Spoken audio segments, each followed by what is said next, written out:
Okay, well, I've been ripping and tearing on this. Got all these old boards out of here. Man, these things are even in worse shape than I thought. I think this is the worst floor so far.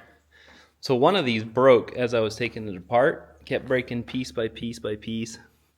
Check out the sag of these ones next to it. Like if I just drop down here and look straight across here, that must be 5 inches. That thing's sagging, or more. This one's even more, I think. The span, I think, is about 12 or 13 feet across here. They use 2x6. Now, they're rough cut 2x6. And at least some of these are oak. Some might be poplar, mixed, but some of them are oak. I think that's the only reason they survived as long as they did. Now, this one, for some reason, they doubled it up. I think it's because the chimney was right here. See the old chimney down here? But, yeah, for whatever reason, they doubled that one up. And some of these, they just kind of scabbed on. Apparently, some of these weren't long enough to reach, like this one. So you can see that one's been added on. And actually, all these. This one they added on this end. But these are surprisingly straight still. But man, oh man, it's just interesting seeing things over the years. But I'm sure all the mold and moisture and stuff has taken a toll. You can see all the black on these ones. Pretty crazy. So this is my first time getting such a good look at the downstairs here. We've been down here before in the dark, and you can see kids have been having fun down in here. But there's also a lot of debris from tearing this floor out, so it's going to need a good cleaning. But it's just a dirt floor. I might add some gravel, just like an inch or two, just to clean it up a little bit. I'm not sure yet, but hopefully with digging the outside drain out, I'll at least get rid of the moisture. And then I'm going to line this. We're going to close off that window right in there in the crawl space. But all that to say, this is the stage where it's at. So now it's time to rip these floor joists out of here. I haven't gotten any footage since I tore all the floor joists out, but so this worked out pretty good to get this all torn out and exposed. And then what we ended up doing is shoveling a bunch of this leftover gravel that I had. I mean, it's actually not that thick. We just did enough to kind of cover the dirt that's there and to make it a lot nicer. So right now, we got all these holes patched as well with mortar that were exposed from the other thing. My sill's going to cover that, or my rim joist, whatever you want to call that. But I wanted to plug it anyway, just for mice purposes. And yeah, so everything's just kind of a mess over here. Stuff sitting everywhere, which we're going to have to get out of here. But kind of did the same here. And just different things. I need to get ready to prime this, but there's a lot of things happening. I'm getting a delivery today for my Stego vapor barrier, which I'm excited about. I've seen that at the build show live last fall and stuff, and I've heard about it before, but I really wanted a chance to use it. And I went with the 10 mil. They make 15 mil, which is crazy thick. I think I had showed you guys some samples earlier videos this summer when they sent me some samples. But I'll show you that then when I get done with it. But it's it's a really good product. Really good American company, and they just do a great job.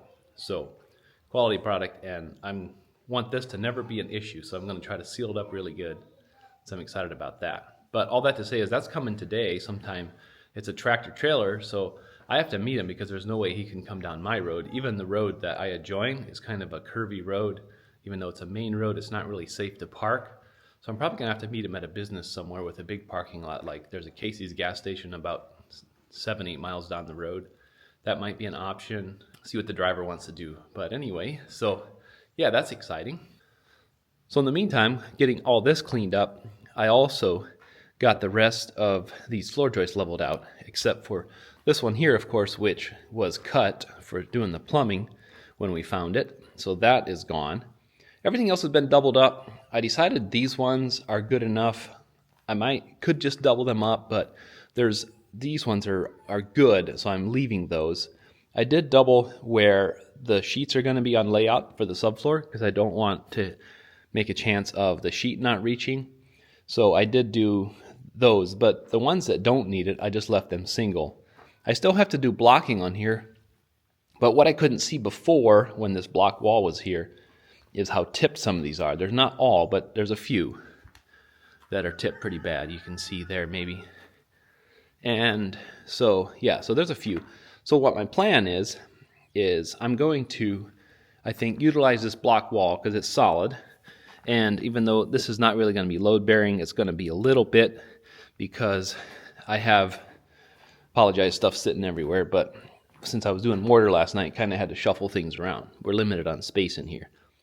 And there's kids, you know. But I have a pier right here. You remember these piers that I poured? You can still see them. I need to clean up in here. But they are going to be supporting. There's going to be a beam across here. It's kind of how they had it before, so I'm just kind of mimicking what they had. I'm going to utilize this block wall. It seems nice and solid. So I think my plan, since this, it does go up and down though some, and it goes sideways some. It's not perfect, but I think I can custom make my floor joist to whatever I need to. So since this is the elevation that I'm copying, I think I'm going to lap onto here a couple inches. I'm going to Tapcon the joists into here everywhere I can. And then this one I'm planning to anchor it onto here on both sides, kind of do a sandwich, I guess, and then just a plate on top. And then I think I'm going to go into the side of it. This beam, I was going to put the beam in and put the floor joists on top, but it's going to be so low it's going to be hard to crawl in here. So I think what I'm going to do is build the beam and die into it. So anyway, that'll make more sense probably as I go along here. But I'm planning to do kind of a rim joist, so to speak, along on the outside of this. And then I think I'm just going to do some short pieces to connect these two together. And while I'm at it, then I can straighten these for tipping because some of them are tipped. And then I can put some blocking in. I think I'm going to block this whole center of it, just across there, some bridging blocks. And then, but I want to wait and do it once these are straightened up, if that makes sense. So anyway, it's time to get some more material ordered because I'm going to order all the subfloor for in here, subfloor in here, and then all the floor joists. I'm just going to do 2x10 yellow pine, I think, because that's a lot cheaper than I-joists and things. And I don't have huge spans. I don't care about a beam right here. So I'm just going to go with, I got a 12-foot span here, 10-foot span. But instead of trying to have this clear span, I think I'm just going to do that and go with the yellow pine. All right, guys. Well, a little update here on the wall. Got my water line taken down because I just had it up there temporarily, but I got this all primed last night with the Kills It primer. I did the oil base because I don't know what's on there. Chances are it's oil based. So I just wanted to kind of clean that up, seal that up. There's a hole that goes outside for the water line for the frost-free outside. And then, so I got that all primed over here. This, you can see it had some kind of wallpaper stuff stuck to it. Just want to seal that up a little bit better before I end up framing that new wall inside of it, because I'm going to set up a 2x4 wall inside of there once this subfloor is in. But I wanted to get all this done before I do the vapor barrier and before I put my rim joist onto the wall there. So then this side, this had actually quite a bit of paint already on it. I did cover some over here. I don't know if you remember, this was all hand painted wallpaper on here, just on the paint. So I got that done. This is deeper, but I had that extendable handle, so that worked out good. So I got that primered, and now today, I think, this is exciting, but my vapor barrier showed up last night. Actually, a lot of stuff showed up yesterday. So I got my Advantech subfloor, I got all my framing under here covered up, but then this is my Stego crawlspace wrap. It's 10 mil. I decided 10 mil is probably thick enough for what I need. They make a 15 mil, which is really thick, but this is really, I think, thick enough for what I need. So 12 feet by 100, so there's 1,200 square feet in there. I ended up getting 3 because I don't think I quite have enough to make it with just 2 rolls. And it's expensive. It's not cheap, but it's good stuff. Really good stuff. I think, in my opinion, Stego is the best in the business. I think I told you guys, but I actually saw Stego at the Build Show Live last year, so that was pretty cool. And I'm missing out on Build Show this year, but... So the other thing is, yeah, so this is upside down, but I'll show you later. I got these strips that are made to go on, like over there, for example, when I tape this stuff, which I have some different rolls of tape here, which I'll show you later. But there's some sticky stuff for sticking it to the wall.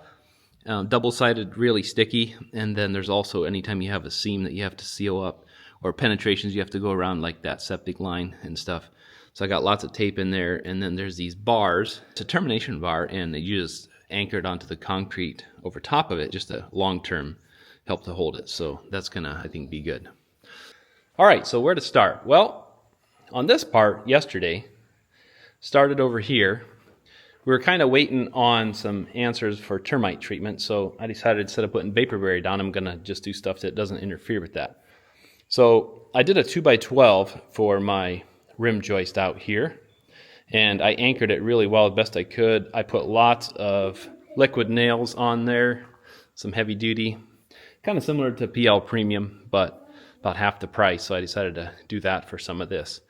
Now this is going to be load bearing over here. I do have some heavier duty anchors I'm going to add, but I am doing these 1/4 inch by 3 1/4, but they really hold really well. And then this isn't going to be load bearing except just supporting the edge of the floor right here. But so I switched to 2x10 here because my plan is on these 2x12s, I'm going to put a ledger board on the bottom to help support them underneath that. So that's why I went 2x12 there. Then coming around here, did 2x10. So what I'm going to do just to finish this off a little nicer, trying to figure out, this is kind of weird how this comes out, but of course nothing's straight. But I'm doing it the same elevation, and then I'm going to cap it with some sill seal and a 2x8 on there as well, some treated, and then just have that be a little nicer. And then I'm going to fill in on top of that to bridge the gap between these two floors here. So that's my plan there. And then this, I'm going to do the same thing. I'm going to cap this center wall with 2x12s because the floor joists are going to die into those. And then I'll put a 2x8, sill and 2x8 on top of that. And then I'm going to cap those because they're going to stick up a little. Cap those with another 2x10, I think. So that's the plan on that. So I got this all the way around. You can see the door openings here. So this is going to get framed in, this doorway. But I just got the elevation going here all the way around. So did the same thing here. There's scrap sitting everywhere.